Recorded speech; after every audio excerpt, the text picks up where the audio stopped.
Police का notice क्या होता है? पुलिस का नोटिस की मतलब अलग अलग सेक्शन में अलग अलग बातें बोलता है। अगर आपके पास नोटिस आया है सेक्शन 35(3) का वो नोटिस है, तो मतलब ये है कि पुलिस आपको बुला रही है, मतलब आपकी प्रेजेंस अनिवार्य है पुलिस स्टेशन में, या फिर पुलिस वाला जब आपको बुलाता है आप वहां पर पहुंचते हो, कुछ पूछताछ होती है, हो सकता है बाद में किसी डॉक्यूमेंट्स को लाने के लिए भी आपको एक्स्ट्रा नोटिस दे दे या फिर आपको बोला जाए। ये सब चीजें जो होती हैं दोस्तों, जो नोटिस आई है आपके पास ना, ये इसका मतलब ये नहीं है कि आप रिप्लाई कर दो मेल पे या फिर लेटर बना के भेज दो या फिर कोई आपके जगह और चला जाए, इसका मतलब ये नहीं है। किसी भी इन्वेस्टिगेशन का अब आप एक हिस्सा बन चुके हो जब आपके पास 35(3) का नोटिस आई या फिर 41(a) का नोटिस आई। 41(a) पुराना जो कानून सीआरपीसी था, अब जो नया कानून है 2023 का जो कानून बदला, उसमें बीएनएसएस के तहत 35(3) में नोटिस आता है। तो ध्यान रखना, अगर आपके पास नोटिस आया है तो जाना पड़ेगा, आप इससे बच नहीं पाओगे।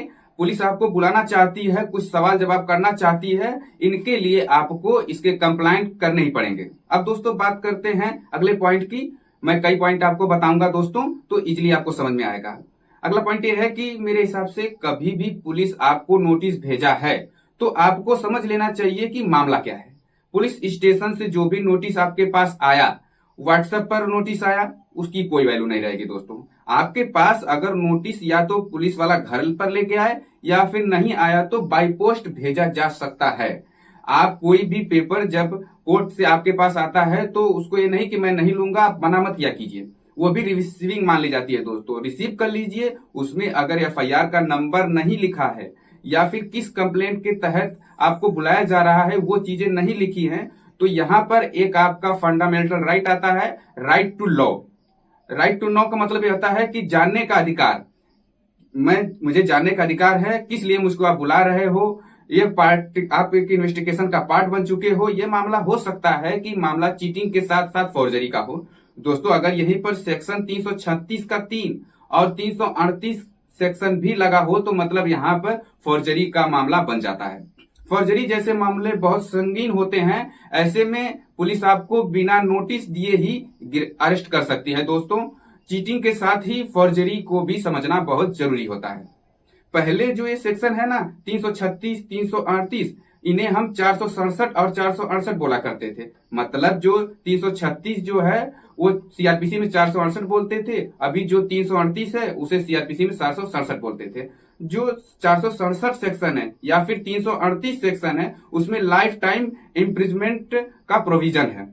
साथ में ही अगर आप में से कोई भी मध्य प्रदेश से अगर ये वीडियो देख रहा है तो क्या बोलता है आईपीसी?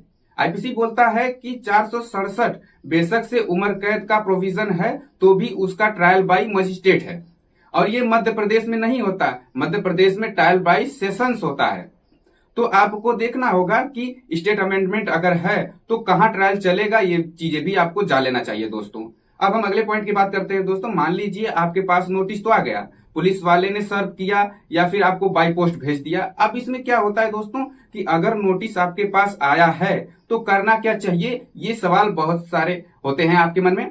तो रेहान कुमार का जो जजमेंट आया था, Rehan Kumar versus state of Haryana वाला, उसमें काफी कुछ चीजों को बताया गया। नोटिस आता ही क्यों है ये समझिए दोस्तों। अर्नेस्ट कुमार के जजमेंट आया था सुप्रीम कोर्ट का, उसमें उसके बाद सत्येंद्र अंटिल का जजमेंट आया था मतलब 2022 में। तो इसके अनुसार ये कहा जाता है कि कोई भी मामले जो मैक्सिमम पनिशमेंट दिखा रहा है 7 साल की, मतलब कि 7 साल का अपराध है, तो उसमें पुलिस आपको नोटिस देगी ही, मैंडेटरी है, ऐसे आपको सीधा अरेस्ट नहीं करेगी। पर ऐसा जरूरी नहीं है। अगर सेक्शन 35 पढ़ते हो तो उसमें कुछ बातें लिखी हैं कि अगर पुलिस ने आपको डायरेक्ट अरेस्ट कर लिया, अगर आपको नोटिस नहीं दिया तो कब किन किन कंडीशंस में वो आपको अरेस्ट कर सकती है, वो बातें भी लिखी हैं। पर जजमेंट यही बोलता है कि 7 साल तक का मामला है, नोटिस देना अनिवार्य है। इन बातों को समझना चाहिए। अगर नोटिस आपको नहीं दिया पुलिस ने आपको अरेस्ट कर लिया तो इलीगल अरेस्ट है। नोटिस आपके पास आ गया इमीडिएटली किसी भी वकील के से आप बात कर लीजिए, बात करने के बाद से उनसे सलाह लीजिए। पर मैं यही कहूंगा कि आपको पुलिस स्टेशन जाना होगा। आपको लगता है कि मामला सीरियस है, कहीं भी कहीं ना कहीं आपकी इन्वॉल्वमेंट आ सकती है, तो ऐसे में एंटीसिपेटरी बेल लगा सकते हो। आपका कहीं से कहीं तक इस केस से संबंध ही नहीं है तो क्वेश्चन में जा सकते हो, क्वेश्चन ऑफ FIR में, मतलब आपका नाम उस केस से निकाला जाए। आपका कुछ लेना देना है नहीं, पुलिस सिर्फ आपको परेशान कर रही है। क्योंकि कई बार चीटिंग के मामले होते हैं, पैसे की रिकवरी के लिए भी पुलिस वालों से साठगांठ हो जाती है कंप्लेनेंट की, तो ऐसे में भी आपको नोटिस सर्व हो जाता है। तो इन बातों का भी आप ध्यान रख सकते हो। तो अब दोस्तों अगले पॉइंट की बात करते हैं कि पुलिस आपसे पूछताछ कैसे करेगी अगर पुलिस स्टेशन में आपको बुला लिया गया। अगर आप पहुंच गए तो क्या आपको मारेगी पीटेगी? क्या आपके साथ बदतमीजी हो सकती है? अगर आपके साथ आपके वकील साहब गए तो ऐसे में आपके साथ बदतमीजी नहीं होगी, पूछताछ होगी आपके साथ में, बट थ्रू आउट का इन्वेस्टिगेशन आपके वकील साहब भी आपके साथ नहीं बैठ सकते हैं। कुछ वक्त तक आपके साथ बैठ सकते हैं, कई सारे क्वेश्चन पे ऑब्जेक्शन भी कर सकते हैं, पर ऐसे में जब पूछताछ की जाएगी आपसे तो कोई भी ऐसी स्टेटमेंट आपके अगेंस्ट यूज हो सकती है, वो बातें बोलना जरूरी नहीं है। क्योंकि सेल्फ इंक्रिमेशन का जो राइट है, आपका जो राइट अगेंस्ट सेल्फ इंक्रिमेशन है, उसमें कोई भी आपकी गवाही आपके खिलाफ की कोर्ट में प्रेजेंट कर दें, ऐसा कानून में कोई परमिशन नहीं मिलती किसी भी पुलिस वाले को। पर इन बातों का ध्यान रखना चाहिए कि क्योंकि आपने सुना होगा कोई भी स्टेट में भी जब पुलिस के सामने स्टेटमेंट दे रहे हो तो कोर्ट में स्टेट एडमिसिबल नहीं है, पर वो रिकवरी डिस्कवरी हो गई, उसके अंदर कोई रिकवरी हो गई तो कोर्ट में एडमिसिबल तो क्या उसमें जो है कि दर्ज हो जाएगी आप उसको उसमें सजा भी हो जाएगी। तो दोस्तों इससे सावधान रहें। तो मेन सवाल आता है दोस्तों कि लोग बोलते हैं कि सर अगर हम इन्वेस्टिगेशन ज्वाइन करने के लिए गए तो क्या पुलिस हमें अरेस्ट कर लेगी?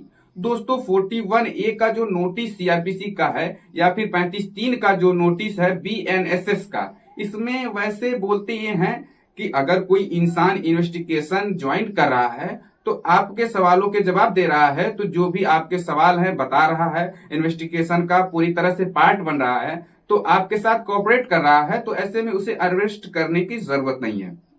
और ऐसे में भी अगर वो अरेस्ट कर ले तो बहुत ही स्ट्रांग कोई भी ग्राउंड देना पड़ेगा, पुलिस वाले को स्ट्रांग रीजन देना पड़ेगा।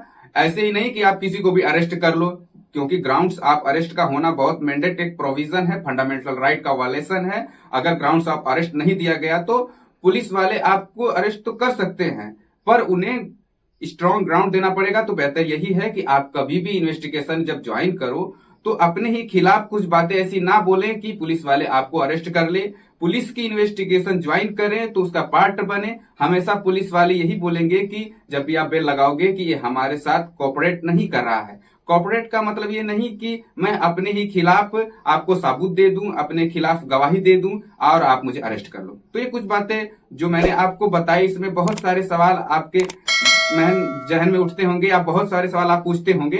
तो मैं आपको बता दूं कि एक ही वीडियो में सब कुछ डिस्कस करना आसान नहीं होता है, सिर्फ कुछ बातें बताई जा सकती हैं। अगर आपको किसी प्रकार का सवाल हो, आपका किसी प्रकार का क्वेश्चन हो, तो आप हमें जो है कि कमेंट करके हमें कमेंट से पूछ सकते हैं दोस्तों। हम आपके सवाल का जरूर से जरूर जवाब देंगे दोस्तों। और ऐसी विधिक जानकारी जानने के लिए हमारे चैनल को जरूर से जरूर सब्सक्राइब करें दोस्तों। थैंक्स फॉर वॉचिंग दोस्तों। जय हिंद दोस्तों, फिर मिलेंगे अगली वीडियो में।